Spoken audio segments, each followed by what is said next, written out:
What's up, everybody? I'm Shane Mallory, joined by my co-host, Ricky DaCosta. What time is it? Time to run it back, baby. It's time to run it back, baby. Super excited. Episode 8. Episode 7 was last week, but episode 8, we are here right now. This is an exciting episode. Guys, fantastic weekend of football all around. Hey, wait. Before we dive into it, don't forget to like, subscribe, follow us on Instagram, YouTube, all your major channels. We appreciate the love. We appreciate all the comments. Keep running it back, baby. Very good call. And I know some of you are probably also thinking, is that the real Captain America? No, guys, it's just a T-shirt. Don't worry. He gets some of his workouts from me, though. So I showed him all his moves. But fantastic week of football. Absolutely. College ball, NFL ball, but we're going to dive right into the NFL ball. Starting Them boys? With them boys. Them boys? Listen, we might give it to you straight sometimes. You might not like it, but we're going to be fair, and I'm going to be fair right now. So, 1, Dakota Rain Prescott played himself a good game last night. Yes, he was. Got the W. There's a lot I could go into on this side, but I want to first give it up to Dallas, okay? Excellent game plan, especially defensively. Did a great job of just getting after Herbert all night. He was uncomfortable, did not seem like himself. Micah Parsons coming down with that crucial sack, obviously, late in the game. And then Stephon Gilmore with the game-sealing interception. But Dak played tough. I mean, the Chargers did a pretty good job of shutting down Pollard most of the game, running the ball wise. I mean, he got loose late, making a couple of big catches. Absolutely. Yep, that big long catch, to lead to set up that go-ahead field goal to win them the game. Great game all around. But I got to give Dak props, and I got to give the Cowboy props. It's funny, I got a couple of students who are definitely Dallas Cowboys fans. Okay. They were just like, "We're back, Mr. Mallory, we're back." And I'm like, "Well, I don't know if we're back." They don't hang banners for winning Monday Night Football. But listen, they got themselves back. Credit, right? You got to give credit what it's going to do. Dak played well. 100%. And when you start to look at it, right, Dak became a playmaker. Sure. And if you notice, he started to use his legs Yes. again. And when they won, if you look at his face, Sure. that relief. And after the game, not before the game, he was like, this was a must win. Sure. Right? When you get embarrassed like that, when you got punished, Sure. right? You gotta come back. You gotta, step up. And ultimately, I saw a lot of leadership from Dak. Yep. He wanted that game desperately. Sure. Now, we could talk about, play calling and all this other stuff. At the end of the day, Dak stepped up. The defense stepped up, and they pulled out a win. They did. And I'll tell you this about Dak, too. I've never loved him just as a pure thrower. I like it when he gets on the move, but something that cannot be denied about him, and you could see it last night, the emotion, that first touchdown run he had, he's got great intangibles. He's definitely got leadership. That team seems to rally around him. They like him. The organization seems to support him too as well. So listen, I'm trying to be fair, give it straight. He played a good game last night, and they earned that win. I also think it's about when he makes those good decisions. Sure. I think the team believes in him, Yep. but it's easy for them to lose faith Yep. when he is not doing what he's supposed to be doing. Sure. When you're supposed to be the captain, when you're supposed to be the leader, you can't be having as many turnovers as he did last year. No, the last game was bad. Exactly. Last game was bad. Quarterback decision making, right? He stepped up. He became a playmaker. He wanted to win. He was leading the team basically in rushing, right? He put the was. ball He was where their it leading needed rusher. to be. He was scrambling to make plays down the field. Yep. So Dak really stepped up, and the best word I could describe, he was really a playmaker in that game. Yeah, a little concerning that he was their leading rusher, being at the Chargers. I mean, they're ranked 15th against the run, and their defense overall, we'll get into it, is just not a good defense. Like, one aspect of it is good, but most of it is not very good. But again, Dak, you said it. Dak did what he needed to do. He made crucial plays at crucial moments to help them win that game. And that there can't be enough said for that. Now, when we talk about the rest of the team, when we talk about coaching, because one of the questions I had before, is it Dak or is it the coaching, right? Okay. Very conservative play calling. Yep. Right? At the end of the first half, they had an Sure. opportunity to have a couple shots at the end zone. Yep. They intentionally ran down the clock while they had 2 timeouts. Yep. So that's a pretty interesting coaching decision. Sure. Right? Did you have lack of faith in your quarterback? Or They're still not on the same page, I feel like, completely. fair, Yeah. or is it that they realize that the Chargers were going to make the dumb mistakes, right? They're going to go for it on 4th down one too many times, not take the points, and the coach McCarthy was betting that the Chargers were going to lose the game, Yeah. and they just needed to not make the big mistake. So if that's what Coach McCarthy was doing, then I'll give him props. But at the end of the day, from a perspective standpoint, an image standpoint, it looks as if he didn't believe in his offense and his quarterback because he wasn't aggressive at the end of that half. But at the end of the day, they pulled out the win. You got to give them credit. Sure. But some of the problems that we've seen with the Cowboys Still persistent. Have not gone away. Well, one of them are two penalties, right? But as much as they get penalized, the Chargers were even worse. There were a couple of times last night where I felt like Dak might have held on to the ball a little bit long. Sometimes get it away. Don't take unnecessary hits. But listen, props to the Cowboys. You're right back in a position where you're competing with the Eagles, who obviously just took a loss. We'll talk about them in a little bit. But on the other side of things, just to touch base, the Chargers, man. Just undisciplined, the holding penalties. The defensive penalties on 3rd and long. They had one 3rd and long on the Cowboys late in that game, and they commit a crucial penalty that gives the Cowboys, you just can't have it. And I'm confused because this is supposed to be a defensive coach. I got the stats here right in front of me. 25th in scoring defense, 15th against the run, 36th against the pass, 31st in total yards. Where is your defensive coach? Where's the acumen? Listen, at the end of the day, this has been the Chargers' problem for years now, right? Their 4th down decision making, their defense have not been what they were supposed to be. Kick 2 field goals, you win that game. You have an epic quarterback, but you're not necessarily utilizing him. And also, too, we have to have some accountability with Justin Herbert, right? I totally agree. He's got to step up. He's got to make the team better. He's got to make good decisions. Where is their running game, right? Listen, Eckler is dangerous, and he's a great fantasy player, but where is the pure running game for the Los Angeles Chargers? And so there's a lot of issues that are stemming from that team, and it has to be from the top. Ultimately, their owner, their GM, they don't have the right people in place. In terms of the GM, listen, he's drafted well. There's a lot of talent on that team, but he hasn't picked the right coach to bring it all together, and Brandon Staley isn't the guy.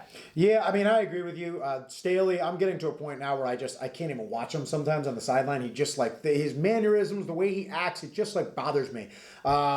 Him covering his mouth all the time, when he's talking. I'm like, you're on national TV, number one. And it's just nobody in the screen, nobody that's sitting on their couch can hear you. The Cowboys can't hear you. I get it. You think that whatever you have to say is so utterly important, but it's just stop. And I agree with you. I don't think he's the guy. But you said it. Herbert, elite level talent. But we have to hold him to elite level accountability. He's not making the crucial plays. Now, part of that, Dallas had a good game plan. They really got after him. They frustrated him last night. Absolutely. But he was late on a few throws in that game. Yeah. And throws the crucial interception to cost the game. At some point, it can't just be he's really talented. He's tall. He can move again. At some point, it's got to result in winning games. Yeah, in big games. Big games. But again, is it the quarterback or is it the coach? In this particular case, I'm going to give him the benefit of the doubt. Okay. He's thrown for 5,000 yards, right? He's got a cannon of an arm. Yeah. There's no question about the talent. The 100%. Talent is there. So I feel that he could potentially being sabotaged, right? Remember, more quarterbacks are ruined, right, that are made to be superstars. Sure. And ultimately, the question is Staley really damaging Justin Herbert or not allowing him to fully blossom? And so for now, I'm going to blame him. I'm going to blame the coach and give Justin the benefit of the doubt. But He's still young. We have to wait and see. Yep. And you've said this before. Again, more games are lost in the NFL than are won. So speaking of losses, it's official. Every team's got one on their record. There are no undefeateds left in the league. Poor 49ers, poor Eagles. Poor 49ers, poor Eagles, but 49ers versus Browns. I mean, let's talk about that game. First of all, right off the lead, McCaffrey hurt. Yeah. Going to be out multiple weeks. And you and I have kind of gone back and forth on this. As impressive as the 49ers have been, man, you are putting a lot of early workload on McCaffrey, and there it goes. It cost you. It cost you that game right there, him not being in there, because I think the way that game started out, it looked like the Niners were going to roll on the Browns. Mm-hmm. But credit to the Browns, that is a elite not defense. Good, elite defense. Number one in the league. Yes, number one overall defense in the league. Absolutely, they are fantastic. But yeah, I mean, with the 49ers, I guess my takeaways is McCaffrey's hurt. Debo, you said is hurt too, but he's day to day. He's day to day. Trent Williams, I guess, left the game a little bit late. I have to say this because I'm gonna take people back a little bit. So Okay. Shanahan is obviously a product of his father. Yep. Okay. Mm-hmm. His father ran the same style of wide zone scheme offense back in the day with the old school Denver Broncos. I'm talking Terrell Davis, John Elway, Shannon Sharp, all of them bad boys. They won 2 Super Bowls back to back. But even after that, interesting statistic. The Denver Broncos at one point, with Shanahan as their coach, running that same scheme, had 4 different running backs each go for 1,000 yards and seasons in a row. 4 different. But that was because of injuries. So is there something to this style, this way that the Shanahans like to call offense, that does lead to some injuries? That's really tough to say, right? In their offensive scheme, they're really a one cutback scheme. You follow the zone. Once you see the hole, you hit it and you go. Sure. Ultimately, this is why we run a version of it at our school as well. GMs didn't want to pay running backs because of the injury factor. hits that they take. So I'm not going to blame that on Shanahan. What I will blame Shanahan for is not effectively using all of his elite talent during the same game. If you watch the 49ers game, there'll be heavy Ayuk, there'll be heavy CMC, and then all of a sudden Kittle and Debo are nowhere to be found. Enough of a mix. Where was George Kittle in that game when Debo went down, when CMC went down? He is such a good run blocker that I think you forget he's got great hands. And so my problem with Kyle, he has a little bit of issues adjusting, right, and then not utilizing his full array of talent. And so that's my problem with him. That sometimes he could get real happy, double and triple down on CMC or Ayuk, or or this game is the Kittle game, this game is the Debo game, and then it's you, and then it's me. Like, no, we got to put it all together, right? Utilize all of your weapons, because then the team can't hone in, your opponent can't hone in on one particular player for that game. Yeah, I mean, listen, I hear you 100%. And again, with the amount of weapons that the San Francisco 49ers have, I get it. Christian McCaffrey is a otherworldly talent, arguably the best running back in the league currently, with some injuries obviously too happening as well. Now we also have to say this: we have to give credit to Brock Purdy, right? Everyone wanted to wonder, is he going to be able to step up under tough circumstances? Put them in a position to win that game. The 49ers should still be undefeated, right? Their rookie kicker didn't do his job. Missed 2 kicks. Right? Didn't do his job. So ultimately, there are no moral victories, but I do think Brock Purdy's the guy. We got to give him a little credit. He didn't buckle Still under leading the league in QBR even after that game. When you needed him, he was there, but someone else didn't do his job. Ultimately, this is a good learning opportunity. Could they have gone undefeated? We'll never know now, but they'll take a lot of learning from this. Hopefully, Shanahan will start to utilize all of his weapons, increase his depth, take some load off of CMC, pull him out of the game a little bit earlier, and realize there's a playoff run that we spell him. And if you want to boil into it, Greenlaw didn't play that game. I think the 49ers might have thought they were going to, handle the Browns. And if someone had a nick or a knack, just sit them out. And then the way the game turned out, you had a lot of players get hurt. So when you look at it, some of that, could have played a factor. But you know what? They lost. And now I'm sure they're going to be extra motivated. Well, listen, when you look at a team like Cleveland, you mentioned earlier, not only are they first overall defense in the league, but I believe there was a stat that came out. Now, they're 6 games into the NFL season? 6 games into the NFL season. 6 games right now. Through 6 games, they're the best defense in NFL history. That's what the numbers are saying right now. Through 6 games. Now, again, you have to get through the 17. Absolutely. Yeah. But when I look at a team like Cleveland, if you can get average to slightly above average quarterback play. Where's Deshaun Watson? Good Lord, this team is dangerous. Whoever plays the Cleveland Browns this year, you're in for a game. Absolutely. I don't care who's the quarterback. It's a dogfight. That was P.J. Walker out there. Yeah. I don't even know who P.J. Walker is, and that's no disrespect to P.J. Walker. I didn't know who he was until the game. Yeah, listen, he's a journeyman, and he can have a couple upsets. I'm pretty sure, if I'm not mistaken, he did it on the Carolina Panthers a couple of years ago when they had questions at their quarterback. And listen, he is a perfect journeyman. He'll come in, he'll wreck some things, and then give you an unexpected win. But is he a franchise quarterback? Absolutely not. Right? He just had a good day. Well, again, I'm looking at the 49ers too and watching that game, and as impressive as a team collectively as they are, I think if there's one weakness to their team, they can be had a little bit on the secondary. If you've got a legit number one receiver, which the Browns have in Amari Cooper, because Amari Cooper was going up and just making some plays. Absolutely. I mean, P.J. Walker was just throwing him the ball sometimes. He was just making plays on that secondary. The other guy that impressed me too, though, from the Browns on their defense, Myles Garrett, obviously, is Myles Garrett. He was eating Trent Williams' lunch a lot of that listen, game. That's a grown young man versus an old man, and he... Woo. If you can bull rush Trent Williams into the quarterback, I mean, you are strong. Absolutely. Listen, we got to give that defensive coach Short some credit. He 100%. really has them playing hard. You look at them versus, let's say, a team like the Denver Broncos. Sure. Right? You could see how they play for him, the passion, the difference in the scheme. 100%. So a lot of credit to the Browns. I think they're doing, like, for at least defensively. Sure. Everything's going on. Whatever's going on with the offense and the quarterback, that I can't speak to. Obviously, Nick Chubb is hurt, but they are making some real noise. Yeah, and again, I mean, the Browns just got players. I mean, Denzel Ward, absolute stud. That young kid Emerson, too, who had an interception in the game. Listen, you're going to be in a dogfight every time. And if the Browns can just get, like I said, average to slightly above average quarterback play, I mean, I would not want to see that team come playoff time if they make it. Yeah, and listen, they're already in a tough division, so they're already in for a fight. Yeah, and I mean, listen, San Francisco, I mean, you're still 5-1. You've got a nice lead in your division, especially with Seattle coming off a loss too as well. From my Bengals too. They're around. What did I tell you last week? 3-3, rounding back into form. Let's see how they do against the Browns. Let's see. It'll be interesting. Let's see. They do not seem to fare well against the Browns for whatever reason.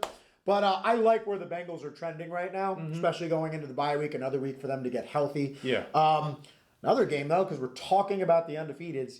Eagles versus the Jets. How about them Jets? Listen. How about them Jets? I am a Giants fan. Your brother, head of production, is a huge Jets fan. So shout out to Sean and his Jets getting to 3-3 and pulling off a huge win. Let's run it back. Go ahead. Let's run it back. Go ahead. At the beginning of the season, sure, I said the Jets were going to be dangerous. Yeah. I said they were going to come out of this tough 6-game stretch. Did you have them winning the division? I had them winning the division, right? I had to pivot when Aaron Rodgers got hurt. Sure. But guess what? All of a sudden, right? I said it wasn't a fluke when they beat the Jets. Sure. Or sorry, when they beat the Bills. Yeah. Right? They had a tough, hard-fought game versus the Chiefs. Yeah. Right? And now they just took down the Eagles. Sure. Right? So you know what?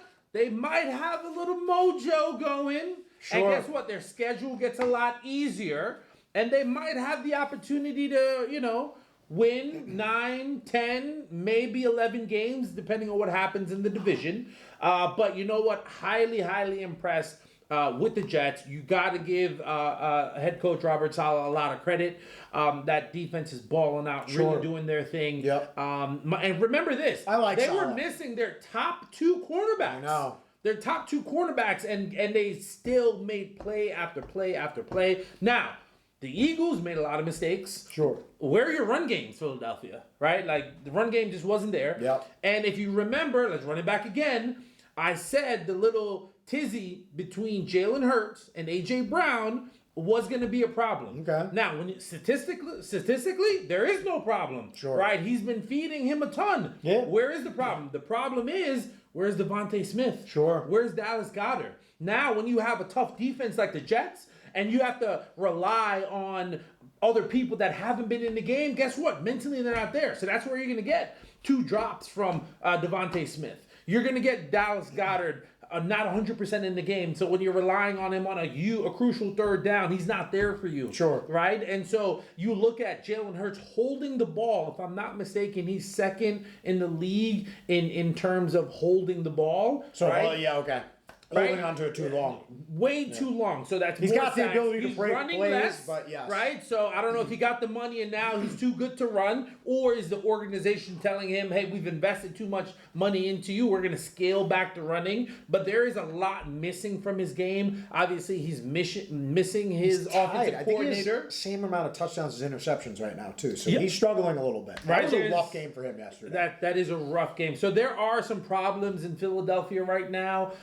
Listen, they are talented. They got nicked up.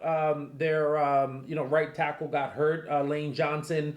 So they got some problem. I think if I'm not mistaken, their left guard also got nicked up as well. So they're going through it right now, right? Sure. Their secondary was already hurt. Darius Slay, one of their safeties. Sure. So, you know what? Listen, Philly's got a tough schedule ahead of them. Miami coming up right now. Big Sunday They got night Miami, game. Chiefs, Bills. Yep. They got all the heavy hitters coming. I think they play the Bengals as well. I think they said second half of their schedule, the Eagles is rated whatever the number one, number two. hardest schedule. They have one of the hardest schedules. So, listen, they're 5-1, right? So you can argue there's not a lot to complain about. Sure. But you know what? All of a sudden, when you're going to play these heavy teams over these next few weeks, we're going to see who the Philadelphians really are. Yeah. 100%. No, listen, we're going to learn about them very quick and fast over these next couple of weeks.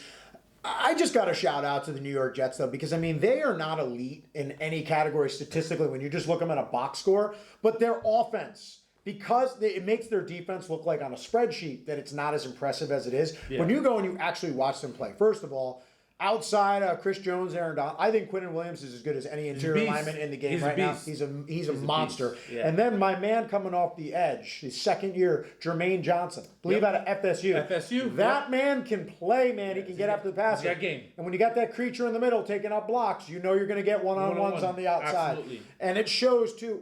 I got to talk really quick about Philly, though, and their decision-making. You're up 14-12.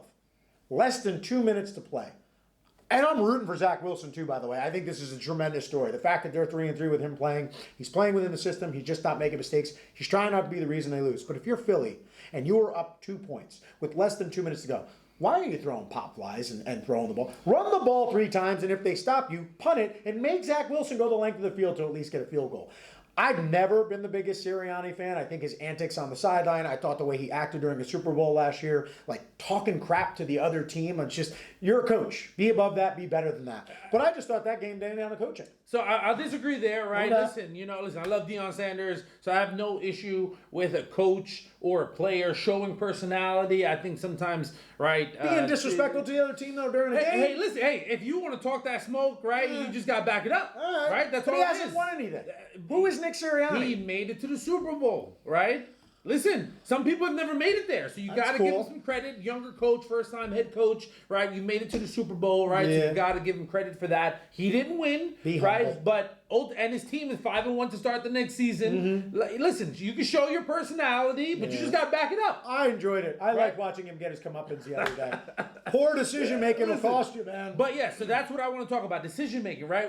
Again, not to beat a dead horse, right? More games, are lost than won. Sure, right? And here is poor decision making from the coach, from the quarterback, to cost them to lose the game. And the Jets didn't make the mistakes. The Jets held firmly, right? Scored the touchdown, win the game. Fair. So ultimately, Philly's going to learn from this. They're 5-1. Sure. They're going to go through a gauntlet of a schedule now. So we're going to see what they're made of. We'll learn a lot about But they do have a new offensive coordinator. They do have a new defensive coordinator. So they're still learning. They're still getting their mojo together. The difference is they've been winning. It hasn't been pretty. And they got punched in the mouth with a real defense this time. Top 12, top 15 defense. Sure. And so let's see what they do against a high-powered offense in the Dolphins. Let's say what they do against 13th in scoring. So I mean, they're solid. The Jets defense for sure. And again, we talked about this last week.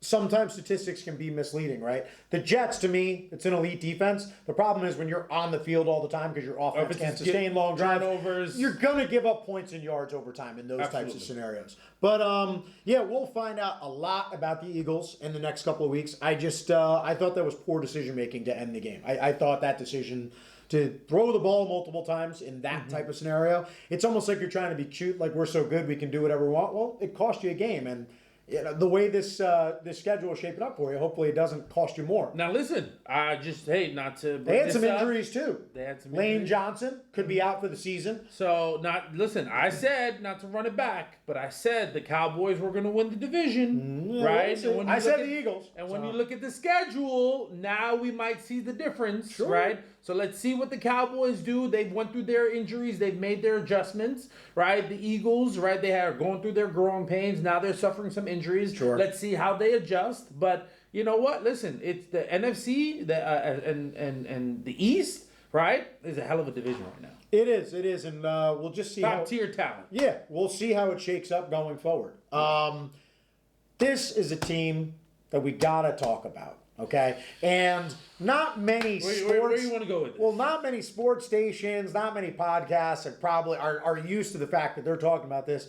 But man, the Giants struggling the way they are, obviously. I mean, it's been tough for me, but I found a little bit of a Cinderella story in these Detroit Lions. Man, I really like watching this team play. And, I mean, among the elite teams in the NFL, I mean, how are they? They got to be mentioned in this category right now. Can I read you a couple of things here? All right. What do you got for the audience? Check them out from an offensive and defense perspective. So Detroit Lions defense, they're 9th in scoring defense. They're 1st against the run, 18th against the pass, but I do feel like that's because they're playing with some leads. So they're kind of just gearing back and letting teams throw. 7th in total yards, offense. 4th in scoring, 9th in the run, 5th in the pass, 4th in total yards. A top 10 offense and defense on both sides of the ball. And I might add, arguably one of the most impressive wins on the year, beating the Chiefs in Arrowhead to open the year, returning Super Bowl champs. That's one of the best wins outside of, again, these past 2 wins this weekend. Can we slow down for a second? There was no Travis Kelce. There was no Taylor Swift even. There was no Taylor Swift. I'll give you that one more. Let's slow down with that. All right. Let's slow down with the Kansas City Chiefs. Yes, they won, but let's see what the rematch would be. They deserve credit.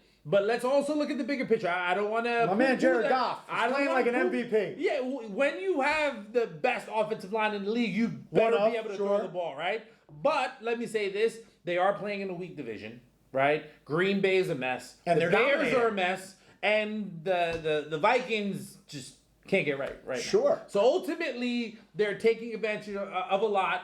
Let's see how they continue. I am a believer. Well, hold on. I am a believer. No. But slow I'm down. running it back. Hold on. Slow down. They're going to win the division, but... I'm running it back on you right now, though, because you want to talk about their weak division. But let's look at who they've beat. They've beaten the Chiefs. Okay. 2nd ranked scoring defense in the league. Okay. They've beaten the Seahawks. Okay. The 2nd best team in the NFC West. And a good team, playoff team from last year. They just beat the Bucks, a top 10 defense as well. Baker Mayfield, what are you talking about? In Tampa Baker Bay. Mayfield, Now get out of here. Hold on. The knock. Come on. But hold on. Baker. The knock on Jared Goff forever has been he can't win on the road. So wait, He's won 2 big games on the road. So you're saying because they beat Baker and Geno Smith? Get out of here. He didn't beat Baker. He beat the Tampa Bay Buccaneers, and he beat the Seattle Seahawks. Listen, much respect to the Lions, right? They got weapons. They got guys. They do. Listen, St. Brown, Jameson Williams, David You put some respect on Amon-Ra St. Brown's name, too. Listen. Top 10 receiver. Listen, Lions, let's see what you do in the playoffs. Right? So they're going to not get every there. team can step up in the big moments. For example, I got to shout out my Giants, right? There are no moral victories, but they looked really good last night. Defensively versus the Bills. And I just want to point out. Sunday night. Right, a couple nights ago. I apologize about that. Yeah. But what I just want to point out is decision making by the quarterback. Because all I hear, we have a crappy offensive line. We're not supporting Daniel Jones. Tyrod Taylor had him in a position to win that game. Right, had him in a position to win that game. Now, he made 2 critical mistakes at the end of the half and the end of the game. But throughout the game, he made quick decisions. When it was time for him to run, he ran quickly, right, kept on moving the chains. And all of a sudden, the defense played a little better, a little bit more inspired. So ultimately, I'll give the Giants a little bit of credit. Right, but decision making. The buffoonery at the end of the first half cost them the game. No excuses. 100%. That was terrible. It did. Listen, we're almost out of time, but the one thing I want to say really quickly too is, that game, it took my heart out. But quick little thing on the college football weekend, if you didn't watch it, that Washington-Oregon game, one of the best college football games I've ever seen. And everyone's talking about Caleb Williams. Watch out for Michael Penix. That dude can sling it. Listen, that might be his Heisman moment right there. Could be. Listen, I definitely think he moved up in his draft stock. And listen, I'm a fan now. I actually saw him play for the first time, and I can tell you that I'm a fan. So Washington, you're doing the thing, and hopefully you go undefeated, can make the playoffs for the first time, and we can see what he do in high pressure moments. Yeah, listen, they might be able to make the playoffs, but listen, that wraps up the first segment. We will be right back after this quick break. What's up, everybody? Welcome back. It's Run It Back, segment 2. We're going to change it up a little bit here because we got I told you, round mound to rebound. My old street ball nickname. We got B-ball coming, man. I've been getting requests all over. Basketball is here. We got to NBA, talk some baby. basketball. The preseason's already underway. Yep. A lot of good games in action, some telling signs of like what teams are going to do, how they're going to approach the season. But I believe the season actually opens up next week. So, I mean, it's exciting. You got football right in the middle of the season. You got the opening of the NBA season. I guess if anybody's watching, the baseball players also got this is a great weekend for sports because on top of great football games, college and the NFL, got a big time UFC pay-per-view. You're a big fan, right? I'm a huge UFC guy. So what's going on this week? Well, listen, Saturday night, big pay-per-view. You've got Kamaru Usman, the former welterweight champion who had just lost his belt recently. Actually, a quick little side note with him. When I took second in the Division II finals of wrestling my senior year, one weight class below me was one Kamaru Usman. He was the national champ of weight class below me, And we actually were at the Olympic Training Center together for a short bit of time. Like he was there for a day as I was there on my last day. So it was really cool. Rooting for him big time. He's taken out a very tough dude, though, in the name of Khamzat Chimaev. This guy is undefeated in the UFC. Monster. They call him, I think they actually call him like the Chechnyan something, assassin or whatever. He's a maniac, and guys from that area of the world, they're built different in terms of the sport and how they train. You got that fight, rooting for Kamaru, but it's going to be a tough one. But then the leadoff is Islam Makhachev, who is one loss. He's I don't know if you've ever heard of Khabib Nurmagomedov. He's the only undefeated UFC fighter. Absolutely. Trains under him. He was a bad man. Bad man. Hey, don't talk about his mama or his family. Don't talk about anybody in his family. Just ask Conor McGregor if you're not sure. But Islam Makhachev trains under Khabib. So he trains with him. That's like his lead coach, everything. He is fighting Alexander Volkanovski. These are two of the pound for pound considered by most, two of the pound for pound best fighters in the UFC. They fought once already. Extremely close fight. I honestly thought it could have gone either way. Islam Makhachev took it. He's the bigger fighter. I personally thought Volkanovski won the fight, but that's why I'm so glad they're going to run it back and do it again. Hey, listen, man. Wait, so listen. Tell our audience, right, who you think is going to win. Ooh, all right. I'll give you some quick picks. If they have a few shekels, who they should be looking at. So if you're a betting man, oh, man. Who's going to win? Who's going to win? I'm going to go hard over head in this first one. My head tells me that Khamzat Chimaev would probably, at this stage in their career, he's young, he's like in his prime. Kamaru is getting a little bit older, and he's my age, and he's still getting in there. I give the guy a tremendous amount of credit, but if I tried to get in a UFC ring right now, I don't even want to know what I would look like coming out. But I'm rooting for Kamaru. I'm going to take Kamaru on that one. I think that if he can slow down the striking of Khamzat, I think Kamaru can slow the fight down, get him up against the cage, and just control him for 5 rounds, get a nice unanimous decision. The other fight, I'm going to go, surprise pick, I'm going to go Alexander Volkanovski by knockout over Islam Makhachev. Because he's stepping up in weight. Yeah, I think he's going to step up in weight. I think he figured something out from the last fight. He's going to be a little bigger, stronger, and he's going to find a way to negate the wrestling of Islam, keep it standing. He's going to put him to sleep. Yeah, that's my prediction. Listen, I told you guys too. I'm gonna hook you up. You gotta watch those fights. You're gonna be like, dude, I'm so glad you told me. All right. We're gonna see what happens. Right? Yeah. Well, listen, we keep scoring your picks, right? So we'll keep score. So you got me one. You got me Kamaru Usman. Yeah, you got Kamaru Usman, and you got Alexander Volkanovski. Those are my 2 picks for the weekend. All right, let's do it. So I mean, I'm excited. Should be a great card though. That being said, let's get to the hardwood, baby. Listen, NBA basketball. Listen, great offseason, a ton of trades, a lot of moves, a ton of actions, right? You got the Suns, Durant, Booker, Beal. You got Dame on the Bucks, right? Now Drew Holiday ends up on Boston, right? With Kristaps Porzingis. Yep. So you got some loaded teams right now. Oh yeah. You got the Chris Paul on the Warriors. I know. So there's a lot of different moving parts. That's the nice thing about the Beal NBA. over with the Suns too. Yeah. Absolutely. The nice thing about the NBA is like you never know. Every 3 to 4 years, everyone is flipping teams and all this different stuff. So a lot of actions. The Nuggets are coming back, right? Trying to, win 2 in a row. Sure. They finally stepped up, broke through, won the championship. The NBA off season right now, like just in general, the last couple of years, I feel like it's almost been as exciting as the first half of the seasons now. Watching all this player movement, it's just you're like waiting for free agency and all the trades open up because you just don't know who's going where. Absolutely. It's gonna be fun. It's gonna be really fun. Looking forward to it. And So what's been exciting is freaking Wemby, right? 7'6", 7'4", Yeah. right? Just standing, dunking over people. These are NBA professionals. But my man can handle the rock.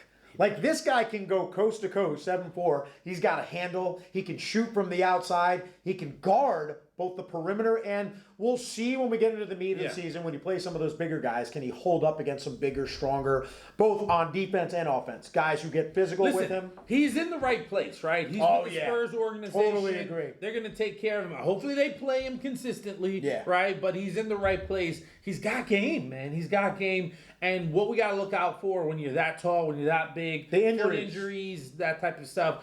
If he stays healthy, he's gonna be a phenomenal prospect. Looking at him just from I've said this, and again, it always comes down to health with all these guys, especially taller guys in the NBA. We've seen the track record. Yeah. A lot of them just have injury issues. But barring health is not a major concern.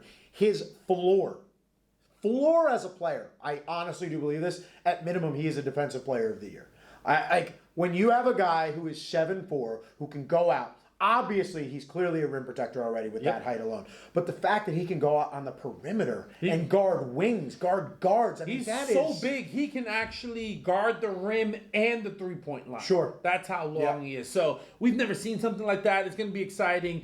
Let me ask you this, actually, really quick with him. Because he's so tall and the fact that he's got the skill set that we've never quite seen at that height. It's like a taller Durant, essentially. An even taller one.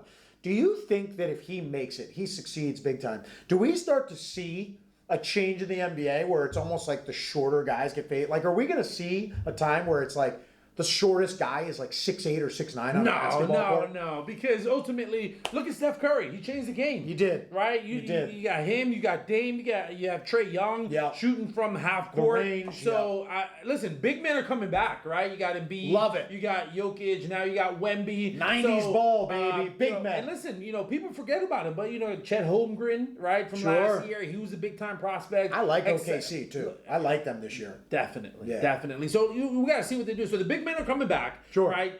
Absolutely. But the three-point shooters are going nowhere. Sure. Right? Like I said, Steph Curry opened the door for all the guys that are 6'2" and under. Sure.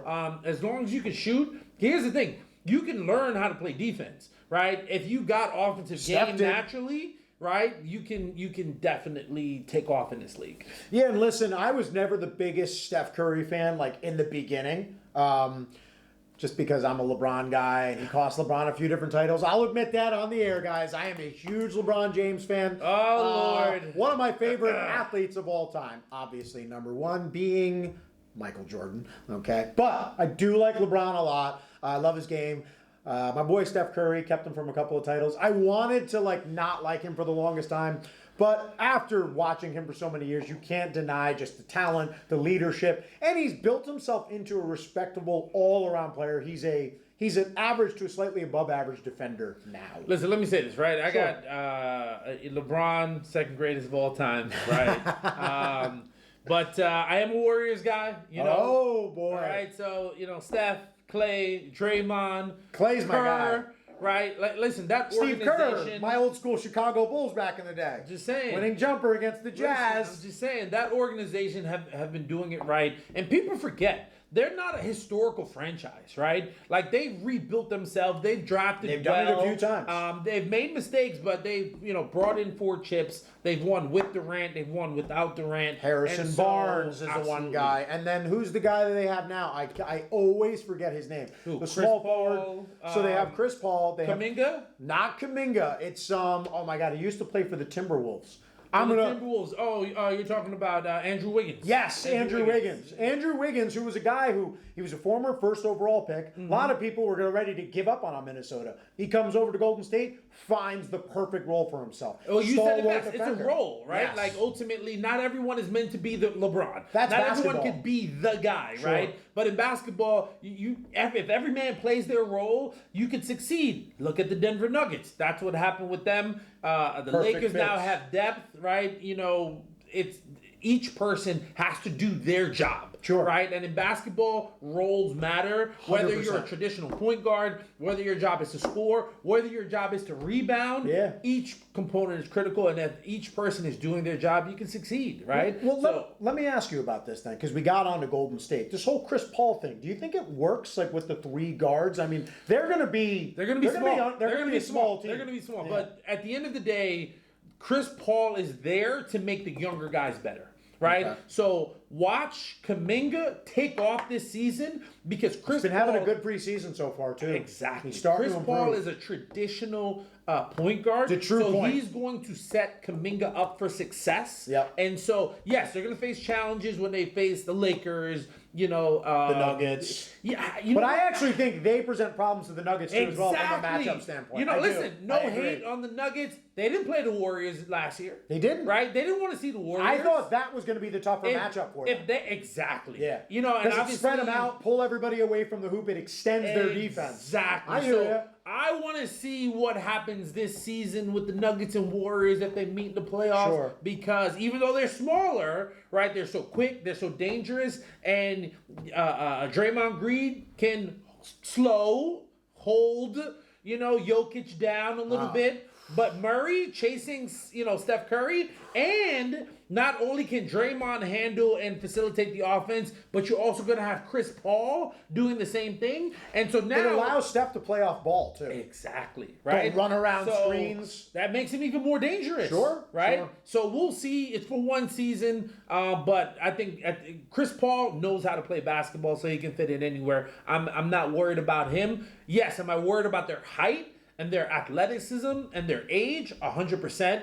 But if they unlock Kuminga and he could show up in the playoffs, Chris Paul stays healthy, right? It's going to be interesting. Sure. But listen, the Suns are for real.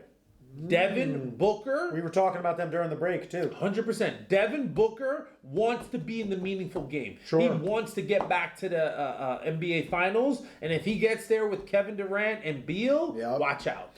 Well, again, I look at someone like the Suns, and you and I were talking about this. I mean, I talked about the Shawnee before our podcast even started tonight, and I was talking about it with you during the break. When I look at the Suns, I'm just so curious to see how it all works, because you have 3. Durant can play a little bit more off ball, okay, but he's still a guy who likes to have the ball in his hands at times too. Booker is a ball-dominant player. Beal is a ball-dominant player. Is it just going to basically be like kind of a take-your-turn type offense? I would like to see some orchestration, just because when you have weapons and dangerous guys like that, for example, you set just look at like a screen, your basic pick-and-roll type of offense. When you look at the types of players, like somebody who could maybe match up and go guard somebody like a Kevin Durant, they might not necessarily be able to do that and I want to actually talk about this with the Bucks too as well, but can you get a defender that can get through the pick and roll off of Durant or switch on to somebody like a Beal or a Booker? You get what I'm saying? Ultimately, here's what I think is going to happen with the Suns. I think Booker's basically going to run the point, right? So now the ball's going to be in his hand consistently. Yeah. Kevin Durant can 100% adapt. He can play the wing. He can play from inside. They got some depth pieces through that multiple team trade as well. Grayson Allen and other players, they finally have some depth to compete. I think Beal... Is Nurkic the big man? Yep, Nurkic is in that deal. Yeah. What I think is going to happen is Beal's game is going to step back. I think he's going to become a little bit more of he's the third spot-up shooter. Yep. But the thing is, at any moment, right, he can give you 40. At any moment. It's very true. So his game will sacrifice that way. But think about it. You run the pick and roll with Booker and Kevin Durant and Beal is on the wing. That's a dangerous setup. Shooters. Who are you going to double in that particular scenario? So ultimately, they're going to be able to score. They're going to have to show me they can play defense, right? That's going to be the biggest factor if they can make the NBA Finals. But they need to have a great regular season. Sure. They need to finish as one of the top 4 teams to have true success. If they do that, they're going to have more home games. They're going to be in position to succeed. And the depth that they have on their team, they're going to be dangerous.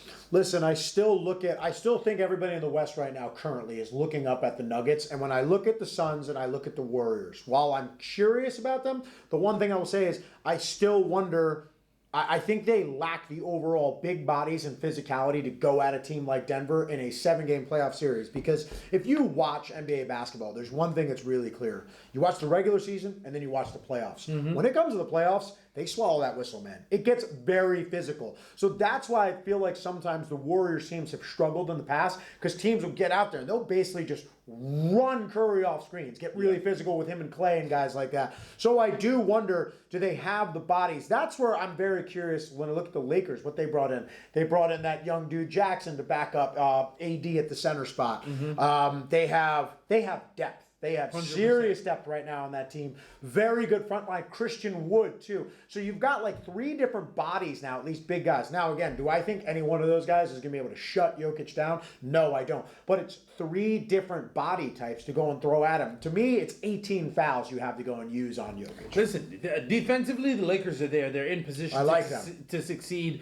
AD has to step up. AD has to be healthy. I agree. Put LeBron in the moment to be successful. Sure. His 21st season, you can tell that when if he is in the big moment, he's not going to fade. Sure. Right? But he can't do it for he balled out in that closeout game 100%. Last year. He had 30 points in the first half. But guess what? The Lakers put that team together last year. Now they finally have an off season. Austin Reed, he's got to come back and do the thing again. Right? Rui Hachimura now. The year more 100%. Yep. So that the depth, the continuity that they're going to have. I like the Lakers. I like the Lakers a lot. Too. And here's a critical thing. Good pickup of Gabe Vincent, too, from the Heat, too. As well. Absolutely. Nice spot-up shooter. Yes, not afraid of the big moment. Yep. The Nuggets played in NBA Finals. Went through the gauntlet. No, I only say gauntlet, but they won the NBA Finals, right? Sure. And I've talked about this before, right? Playing that long. When you're hungry, right, you're a little bit more motivated to get things done. Yep. Right? They did lose Bruce Brown, too, who was crucial to their run. Jokic, he went on vacation for the whole summer. Tell you what, if you watch the whole summer. But if you watch him in the preseason, don't look like it, man. Listen. Pick it up right where he left off. But listen, LeBron was in the gym. He was in the lab. Yeah. I can tell you Booker was in the lab, right? And so the West will be a gauntlet. Will the Clippers finally step up? Will they stay healthy? If they do, they're a problem. Paul George. But they're never healthy. They're never healthy. That's a problem with them.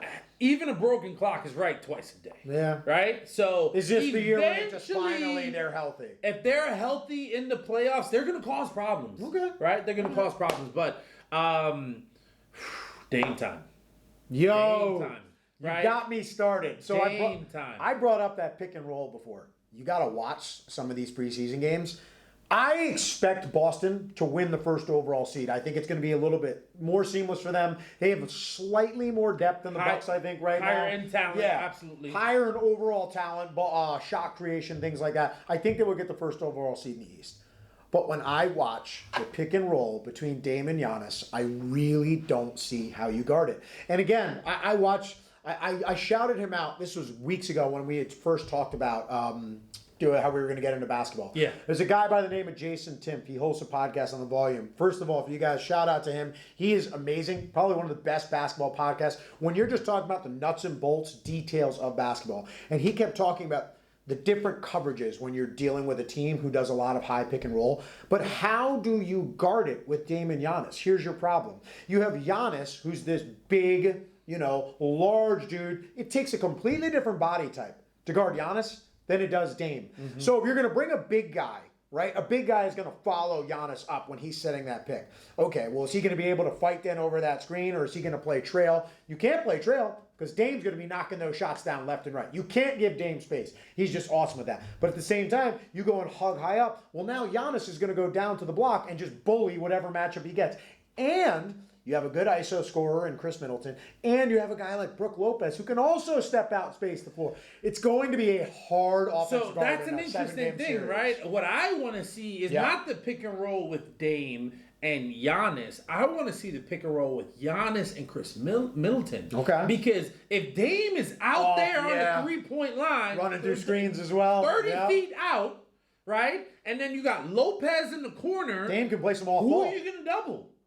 Right? Yeah. Because if you're going to go out there to guard Dame, you got Shawnee excited in the background. He's hitting you're threes. Leaving the paint wide open for Giannis to do his thing. And the pick and pop where Middleton now with his mid-range game, that is dangerous. So from a basketball schematic standpoint, that's what I'd want to see. That's how I would set it up. Yes, of course, you're right. Obviously, Dame and Giannis, that's going to be dangerous. That's going to be epic, right? But I'm interested to see the next level of it, and I'd love to see Giannis and Chris Middleton with Dame out there 30 feet away. What are you going to do? How are you going to guard that with Brook Lopez in the corner? That's a lot of shooting. Sure. That's a lot of open space. Yep. And that is what Dame has brought to the Bucks. Yeah, no, I hear you, man. It's, again, they are easily both playing with the respective best player that they've ever played with in their careers. Yes, absolutely. It's going to be so much fun to watch. I really do think it comes down to them in Boston in the East. I think that's going to be a hell of a series, a bloodbath, 7-game series. Can't wait. And again, let's give Celtics their due, too. I mean, in the Milwaukee making the pivot and move they did, they sacrificed some defense for offense. Well, that defense ended up in Boston. Drew Holiday. They also picked up Kristaps Porzingis. They did lose some off their front line. I didn't like that they lost Robert Williams. I really like him. He can't stay healthy, though. Yeah, I agree with you. Now, granted, you got rid of him and picked up Kristaps Porzingis, so he can't really stay healthy either. But I think they're going to be very careful with KP. They're going to try to save him for the latter part of the season. But let's get into some quick little division winners. All right. Really quick. So we start here with, in the East, the Atlantic Division. We've got Boston, Philly, the Knicks, the Nets, Raptors. Who you got taking this division? Listen, straight up, the Celtics.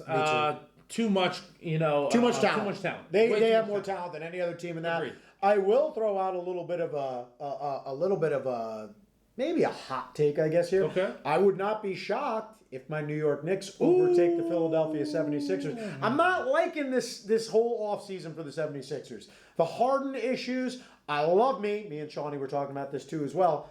I love me some Tyrese Maxey. I do think Tyrese Maxey could take that next step and maybe be that guy, but need to see it, okay? I still haven't seen him be the second guy, like the true, Robin to Joel Embiid as a Batman. Yeah. So I got to see that. But I like my Knicks, man. I like my Knicks. Listen, well, I'll touch on the 76ers for a moment, right? When you bring in a player like Harden and he wants to be traded, now he came in shape. He's playing for a contract. So you're going to get the best out of him. But you're going to get the best out of him, I think, when it comes to scoring. In terms of chemistry, in terms of locker room. I think there's a lot of dysfunction there. You got a new coach. There's a lot of resetting that's going to happen. So your hot take, I think, is pretty viable. The Knicks are going to be consistent. The Knicks are going to be what they brought everybody are. back. They brought in Dante DiVincenzo, too.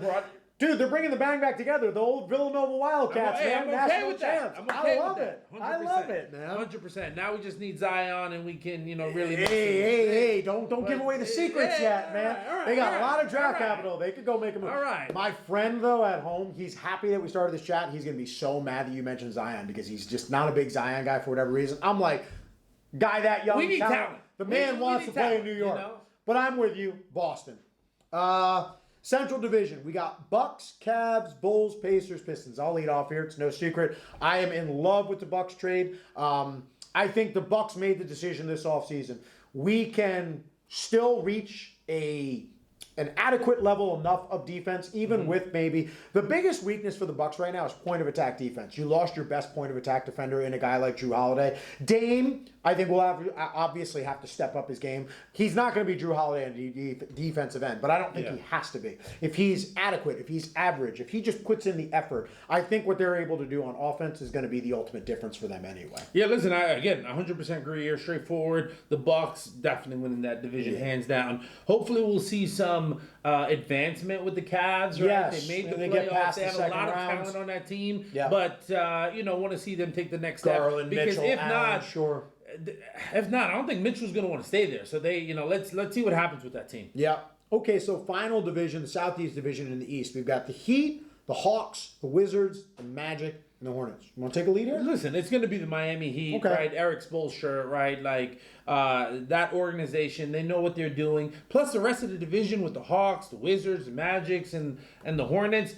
The division can't get right. So, literally, the Heat will take that. The Hawks and Trae Young will make a little bit of noise, but that the Heat, they're going to do their job. They're going to muddle through the season, make the playoffs, win the division, and that's when they're going to turn it on. Well, it's funny because, the Heat are never the greatest regular season team, but they just know how to turn it on come playoff time. I do like some of the Hawks' moves. I think getting rid of Collins actually helps them out spacing-wise with Trae Young. They're a much more spread out, little smaller, more wing-oriented type team. But I agree with you. I like the Heat here, too, as well. Experience and Spo. I think Eric Spoelstra might be the best head coach in basketball. Hey, I mean, that guy can get the absolute most out of his talent, and it showed through last year. Can't argue with that. So now we go to the West, the Northwest Division. So starting with Nuggets, Timberwolves, Thunder, Jazz, Trailblazers. Listen, I'm going to give the respect to the Nuggets, right? They know what they're doing. Yeah. I think they're going to be successful. Even though, right, they just won their division, I think they're going to be able to beat up a little bit, and so I think they're going to be successful. Listen, they lost Bruce Brown, and I don't think that's a small loss, but I still love their team. Love me some Aaron Gordon. I think he is one of the best perimeter defenders in the game right now. It showed last year in the playoffs. I like the Nuggets in this, but my two sleeper teams are actually both from this division. Ooh. I love the Timberwolves to make a big step forward this year. Okay. And OKC. They got my favorite defense. First of all, Shai Gilgeous-Alexander is about to become a superstar. Just watch. But my man Lou Dort, that guy can play on my team anytime.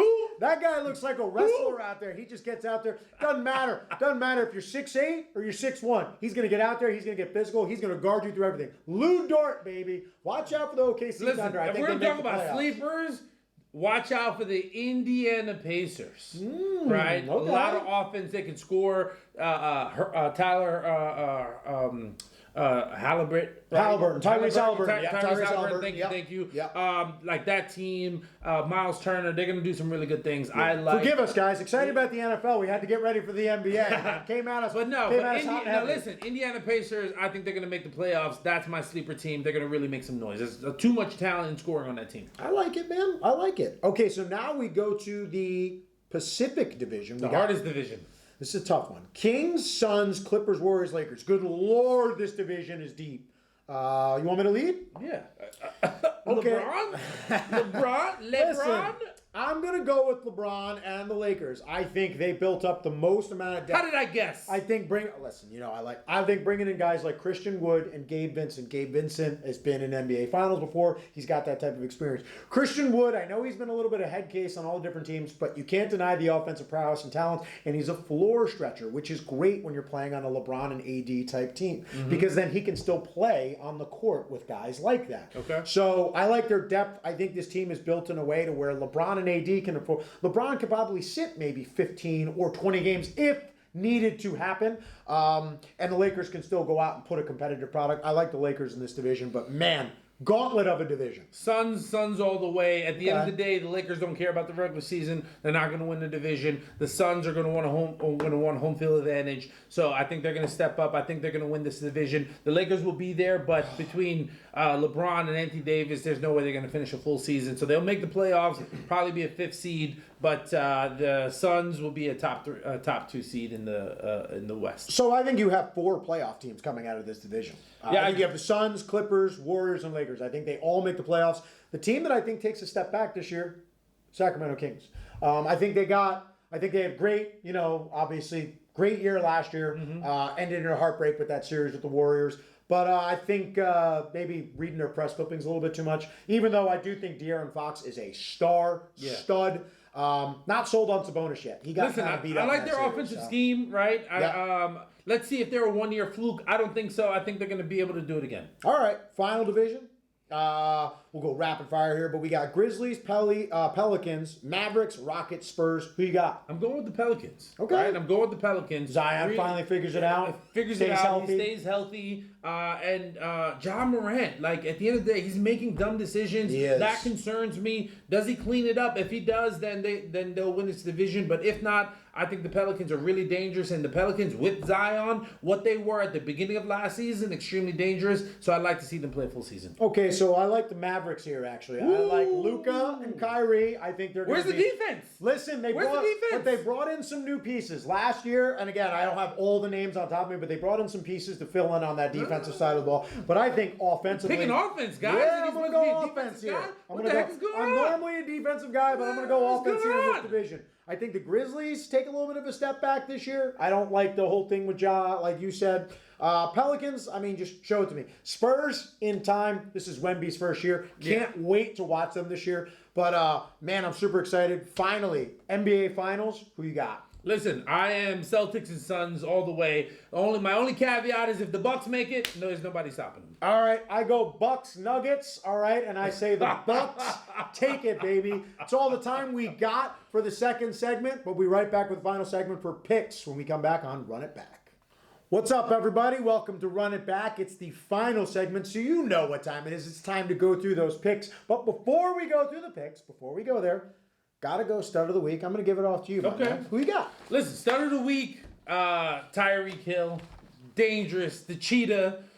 6 receptions for over 160 yards. Yeah. He is on pace. 2,300 something yards. 2,300 yards. Yep. He's about 180 yards away for 1,000 yards through 7 games. That's amazing. Unheard of. I wish a wide receiver or a running back could win MVP, because right now, what Tyreek Hill is doing, we've never seen before. We've never seen it before. So, my stud of the week, Tyreek Hill. He actually got hurt during the game, left, came back, and still crushed it. Wow. I mean, listen, the guy's having an otherworldly season so far, so I can't disagree. But I'm gonna go with that earlier take that we got a little heated on. Oh my God! First of all, here we go. Shout out. There we go. Bandwagon Lions Hold fans. on. Here we So, go. I went to a high school football game on Friday night. The former team I used to coach for and school I used to work for. Okay. Ran into their athletic director. So shout out to Mr. Carangelo, the athletic director of New Providence High School. He's a big Detroit Lions fan, and he said, we're not giving him enough love on the pod. So I made sure, for one, I gave him love in that first segment. Is that why you in love with him? Mr. Carangelo, I'm giving it to you again here. My stud of the week is one Jared Goff. Come on. 353 yards, 2 David touchdowns. Montgomery got hurt.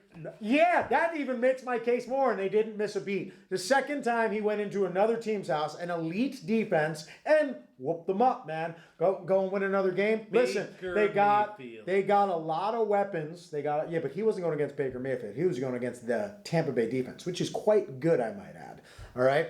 Jared Goff, listen, you got all those weapons, but somebody's got to be out there slinging it to him. If we're going to give the credit to Brock Purdy, let's give the credit to Jared Goff. Top 5 in touchdown passes right now this season. Top 5 in QBR. The man is balling. This guy was cast out. 20 points. This guy was cast out by his own head coach. Mayfield. He was traded to the Lions to 6. go off and die. He's doing anything but dying right now. The Lions are one of the best teams in the NFL. It's about the offensive line. Jared Goff, you're a stud, keep whatever. doing what you're doing, baby. I love it. You are my stud of the week. I'm on Ross St. Brown. Keep doing what you're doing also, because I have you in fantasy. You're my honorable mention because you just keep balling. Top 10 receiver. And Goff, easily top 10 quarterback. But it's time. We can have that debate for another day. It's time, people. We'll keep debating. There's a lot of season left. What is it time for? It's time for the picks. How did you do? Guys, I know we all really like the hat. I know it. And I want to put it on. But I can't because I didn't win. Good man. It's not about how you start. It's about how you finish, right? So the winner this week by one game is Mr. Ricardo DaCosta with a record of 8-7. Mallory, unfortunately, Just enough. Mallory, unfortunately, finishes 7-8. You know, for all this hate on the Lions you got over here, they won you the pick segment, brother. Give them some love. Call it like I see it. So, listen. I mean, guys, sooner or later. So, wait. Time out. You didn't pick the Lions? I didn't pick the Lions. Wait. I won't make that mistake again. Run it back. I won't make that mistake again. Run it back. I won't make that mistake again. In the Tampa Bay Lions game, who did you pick? I picked Tampa Bay. I thought coming off the bye with their defense, I thought maybe the Lions. I see, said the blind man. But let's see this week. Let's see who you pick this week, though, because they've got a tough game in front of them. They do. Yeah, so we're going to see. But this brings the career standings here. I just want to make sure everybody still knows the career records here. 56 and 37. Living in the past. 56 and 37 is current Mr. Mallory. And Ricardo pulls now to 52 and 41. So he made up a game. So we'll see what happens. It's where you're going, not where you've been. Yep. So listen, we enter our best pick segment, but as I always like to do, right? A little shake hands, good sportsmanship. May the best man win. Thank you. We know who will win. Okay, we got Thursday night starting off. Jacksonville Jaguars at the New Orleans Saints. You want me to lead or you want you to? Why don't you lead? Right, you're winning. Right? I'll lead. There's no problem with that. Listen, the Saints do have a good defense. They do. But I'm worried about that offense. Watching the way they performed against the Texans, I thought they were going to go and beat the Texans' young and experienced team. That was not the case. As good as their defense is, Carr's worrying me. He doesn't look right. A lot of balls that are just really inaccurate. I mean, his throws something just seems off with him and the offense in general right now. It is in New Orleans, so I do think it's a challenging game. Jacksonville just seems to be rounding into form right now. Second overall defense in terms of forced turnovers. Okay. I think that's important. They got a stud pass rusher in Josh Allen, who I believe is either tied for the lead or second in sacks. I like what Jacksonville is doing right now. Oh, wait. I just want to make... Trevor Lawrence, is he playing? Because I know he went out of the game. It's not decided yet. It's not decided yet. Ooh, that's a little bit tough. Who's their backup? I can't even tell you. I don't know. I can't even tell you. You know what? Man, I wish I knew if he was playing or not. Do I get the right to, revise a pick like you did the one time? You talking about reneging? No, you know what? All right. I'm going to trust in. I'm going to go with Jacksonville. Make a decision. I'm going with Jacksonville. Who you got? Right, I'm going with the Saints. All right. Listen, for everything you said, right, everything has been going right for Jacksonville. The Saints can't get right, making too many mistakes on offense. I like the Saints here to get it together in a short week.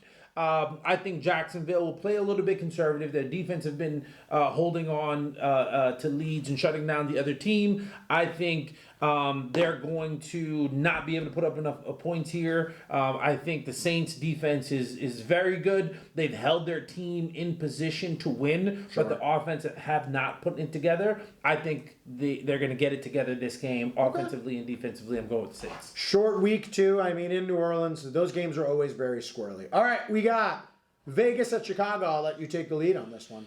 Listen, Justin Fields is hurt, right? He messed up his thumb.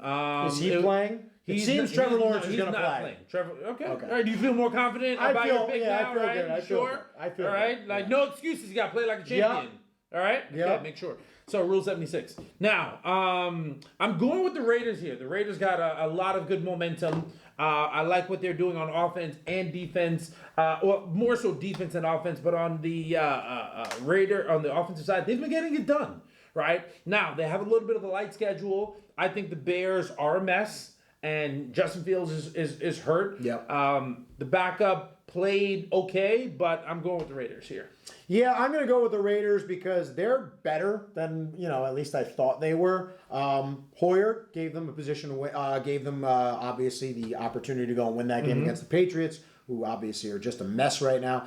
I'll take Vegas because I think they have more overall talent, especially with Fields Fields not on the field. And also, I mean, I'm not going to pick a team when their starting quarterback's name is Tyson Bagent. There's just something about that I can't trust. So, yeah, I'm going to go Vegas too as well.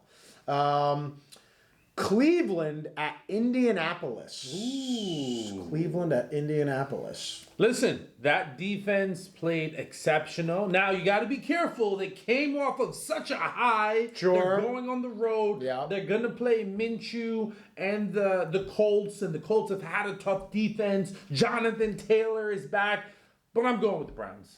Right? Defense is too good. I think they're going to ride this momentum, put 2 wins together. Deshaun Watson should come back. Even if he doesn't, P.J. Walker played so well, inspired the team. And so I think they're going to be able to take advantage. I'm going with the Browns. Yeah, I was going to go with the Browns too as well. I like their defense. I think Indianapolis and Gardner Minshew both kind of came back to reality this week. Still a young team. Minshew, I think, is a little bit prone to mistakes, and that is not something you want going against this defense. And I think especially with Deshaun Watson potentially being back too as well, I like Cleveland. Buffalo at New England. I do think it could be somewhat challenging just because, it's Belichick. I mean, he'll find a way maybe to frustrate Josh Allen, who, by the way, has actually been playing for the most part. Leads all quarterbacks in total touchdowns, by the way. Yeah, he does. So, I mean, 14, he is playing well. Yeah, 14 total. 14 or 15 because he has rushing touchdowns, too. But yeah, I like Buffalo in this game. At the end of the day, I'm always going to go with the team that has more weaponry. Listen, the Patriots are a disaster right now. The question is Robert Kraft going to fire Bill Belichick, or are they going to have an amicable agreement to walk away? I don't know if Bill wants to be a part of this anymore, and even if he does, why would he, right? At the end of the day, has the league passed him by? Has it always been Tom Brady? Too many questions, too many injuries. The Bills already had a tough, questionable win against the Giants. I don't think they're going to have to. I think they're going to step up, and they're going to take care of the Patriots on the road. All right. I like this game. And if you want, I'll even take the lead on this next one, too, as well. Washington at New York.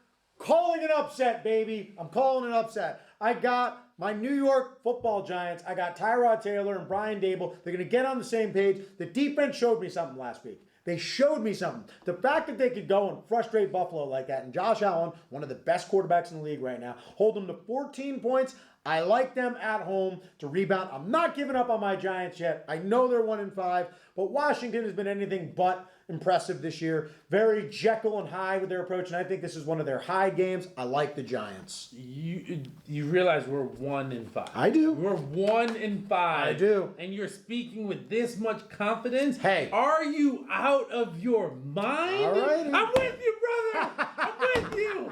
Let's go, Giants, He baby. tucked tail and ran. Listen, no, I'm on the Giants. Like I said before, I like the decision making from Tyrod Taylor. The team believes. I like what I'm seeing. And guess what?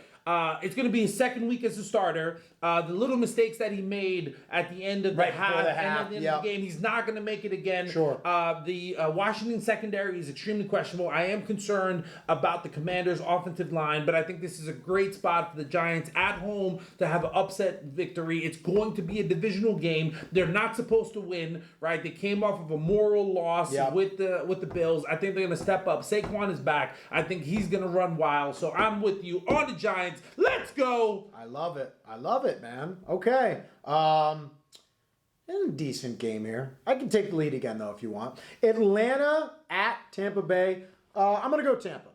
I just don't trust Desmond Ridder. I think they've got playmakers all over Atlanta, but I just can't trust him. I think he had his one good game. I think he showed you what he showed you.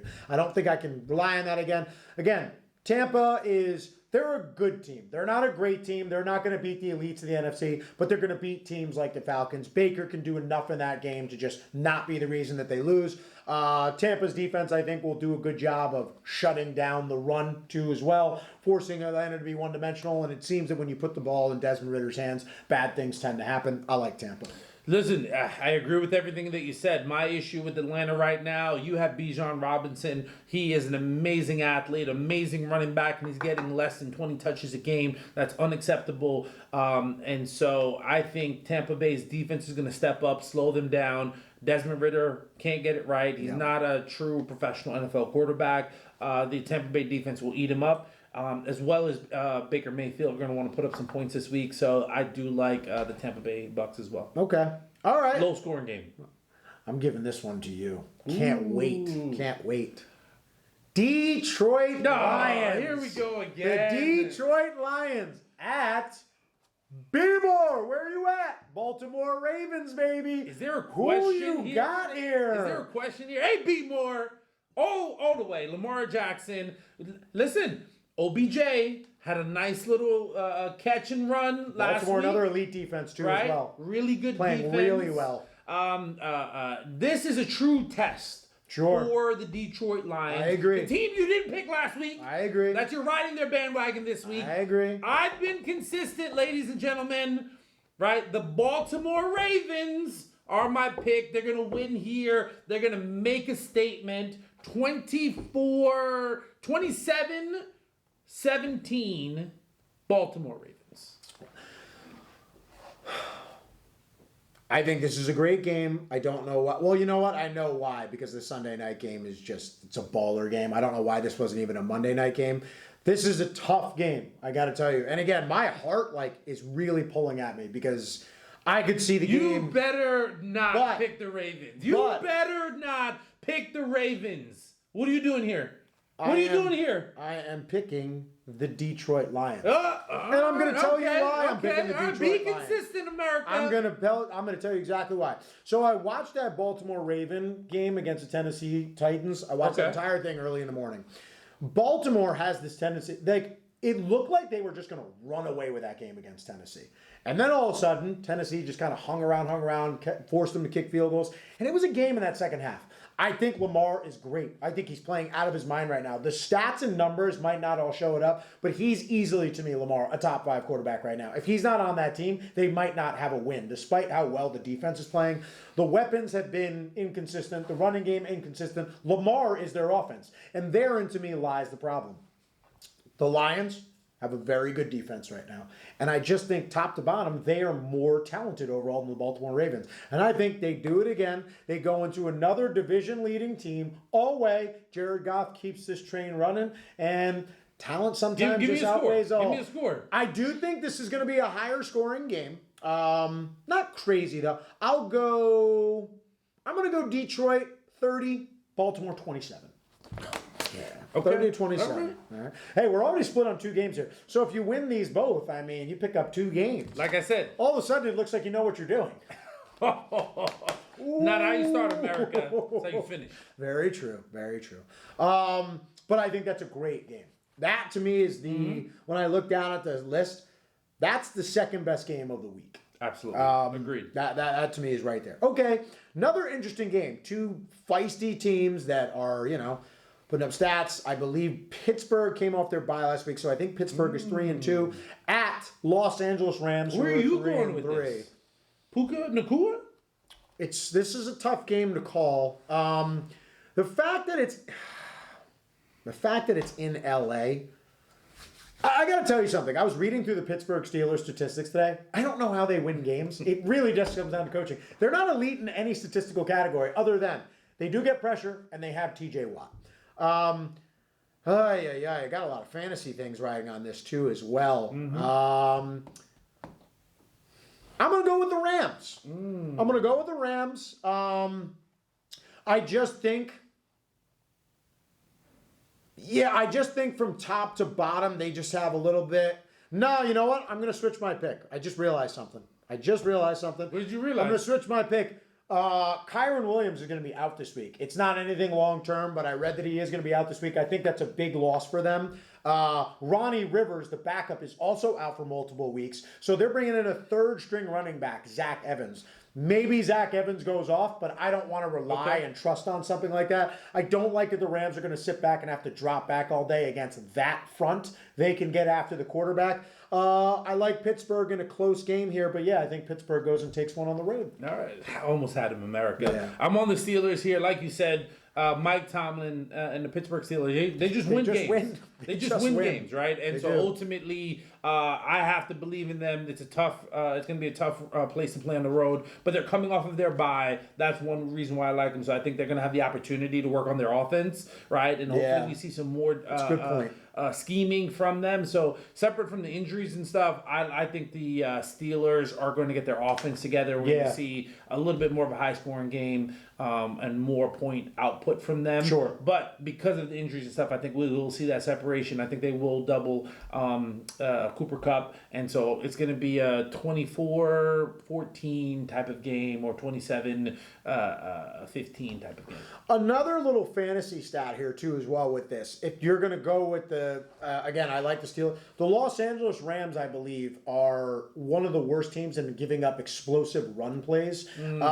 With a guy in the emergence of a guy like Jalen Warren, back, he's technically the backup running back, but he's been out touching Najee Harris the last 2 weeks. I look for that to continue. He's a big play threat. Looking at the way the Rams defense has defended the run for the most part against some of these other backs, I like him to have a solid game. Again, solid game. I won't say big game because as long as they have the same OC, I mean, he just doesn't seem to be able to figure it out. That's what I said. I think Freiermuth is back too as well in this game. Fantasy-wise, I wouldn't start him. The production hasn't been there. I hear you. And I would still go with the Los Angeles receivers. I think Kupp will do what Cooper Kupp does. And I think Puka Nacua bounces back from last week too as well. Okay. But I like the Steelers. Okay. This one's got Arizona at Seattle. This might be my upset of the week. Yeah? Might be my upset of the week. Whoa. So, listen, I like the way Arizona's been playing. They're a division opponent. There are things that concern me with the Seahawks. And so I'm not going to go with it, but I'm going to put it out there. I think it's going to be a close game. I think the Seahawks will pull it through. So more of like an upset alert. You wouldn't be surprised, but you got to go, okay. Put it out there. So 21-18, Seattle Seahawks. I'm going to give them the respect, but I think the Arizona Cardinals can knock them off here. Yeah, Seattle's defense is actually playing pretty well, as evidenced in that game against Cincinnati. I mean, a 17-13 game. Seattle had so many opportunities to win that game. They need this to keep pace with the 49ers, too, as well. And I agree with you. I think the Cardinals have been playing extremely tough. Connor being out a couple weeks, though, really hampers their offense. Yeah. Dobbs is starting to kind of revert a little bit more to the quarterback that we all kind of... he's missing some of his weapons, yes, right? Yeah, so. But he's kind of reverting a little bit more to the quarterback that we all think he is. I like Seattle to get this. They got to stay pace, and they're the better team. So I like Seattle. Yeah. So both of us on Seattle right there. Green Bay at Denver. Green Bay coming off a bye too as well. You believe in Sean Payton? Russ? Let it ride? This is a tough game to call because I'm not really a believer in either team. Jordan Love, Russell Wilson, little Sierra. At Denver, Green Bay. Mile High. Russell Wilson, it's weird. His numbers are good, but he just can't make plays in the second half to go and win games. Green Bay, though, is just a mess right now. This is a tough game to pick. I'm going to go... Yeah, I'm going to go... I got to think about this one because I'm just thinking statistically in my head. Denver has the worst defense in the league. Worst. You know what? Are they only going to win one game? I'll go Denver. I'm going to go Denver. Nah, you know what? Scratch that. I'm sorry. I'm going to go Green Bay. Yeah, I'm going to go Green Bay. I just think watching Denver, they just can't seem to figure out ways to go and win ball games. Their defense, I have to say, their defense did play better against the Chiefs. Held them to only 19 points. Now, again, the Chiefs' offense is still kind of finding its identity through the year. Yeah. Maybe the Packers off the bye have a good little game plan. They got some rest. Jordan Love shows his more Jekyll version of himself because he has shown the propensity to have some good games. Yeah, I'll go Green Bay. Okay. Listen, I came in picking the Packers in this one, but I think the Denver is a tough place to play. Okay. So I'm going to take a chance. Hasn't been that tough. And I am going to pick the Denver Broncos. He's got to make up ground, people. Here, all right. Strategic spot. Okay. And so I'm going to go with the Broncos at home, going up against a rookie quarterback. Eventually, Van Joseph should get it right. The offensive weapons on Denver. Denver held up their own against the Chiefs in the prior week. So I think this is an opportunity to really pick up their second win. If they don't pick up this win, they're really in trouble. So I am going to go with the Denver Broncos to figure it out. All right. And win this game. Okay. Chargers at Kansas City. I'll let you take this. Yeah, listen, you know where I'm going. You know where I'm going. Patrick Mahomes, Don't Kansas pull on City Superman's Chiefs. cape, brother. All right. Listen, they're not scoring a lot. The Chargers defense is still questionable. They stepped up against the Cowboys, so I did like to see that. But I think this is going to be a 24-17 type of a game. Kansas City Chiefs. These are usually really good games between between Justin Herbert and Patrick Mahomes.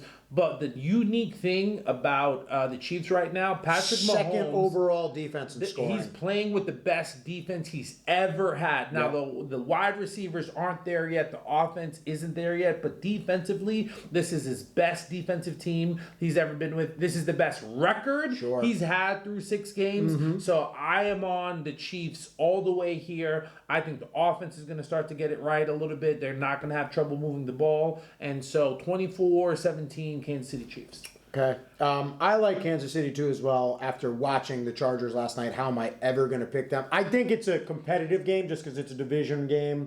I think the Chargers have talent. Yeah. It's not a question of talent. They just can't execute and win games. And when you're going and who am I going to trust? Staley or Reed? I mean, to me, that's a no-brainer. I'm going with Reed all day, every day in that game. I do think it's a competitive game. I'd like to see, I think Kansas City's offense they get a little bit more right this game. Love the trend in Isaiah Pacheco's game. I think that dude is starting to show people that, I mean, he's got game. He's a good running back. Good, strong, tough, hard-nosed running back. Yeah, actually, I was talking to one of my kids. I won't even share this on the air, but I found out, I was like, man, that guy just runs angry. And they were like, well, coach, do you know why? They told me the whole story. So, I mean, long story short, after even hearing the story about him and his past, I'm a big Isaiah Pacheco fan. Okay. All ups to him. Tough childhood. He had a tough childhood.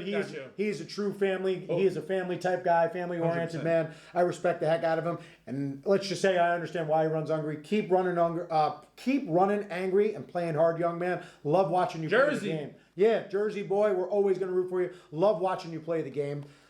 We got a couple of minutes left. We got 2 games left. This game right here, though. Miami Dolphins at the Philadelphia Eagles. Good Lord, what a game. I mean, you're not going to pick the Dolphins and the frauds that almost got you an egg in the face, right? You're right. You're right. I'm going to pick the Philadelphia Eagles, and I'm going to tell you why. One, it's a get-right game. Philly. Get-right game coming off a loss. I picked Philly to win the division, all right? And I think the difference in this game, while Miami can score, I think Philly is going to be able to score on them, and I think Philly's going to be able to get pressure up front on them. The only time Miami's faced another elite pass rushing unit, the Buffalo Bills, they struggled. And the Bills were able to get after Tua. And I think Philly does that again. I think Philly is also going to be able to dictate the terms of this game. I think they're going to slow the game down. They're going to learn from their mistakes, hopefully, last week. Don't be throwing the ball when you don't need to. Run the ball. You can do it. You can shorten this game, control it, keep Tua on that offense off the field. I like Philly. We completely disagree on this game. All righty. I think this is going to be a track meet. I think Tyreek Hill is going to go off for 200 yards. Woo!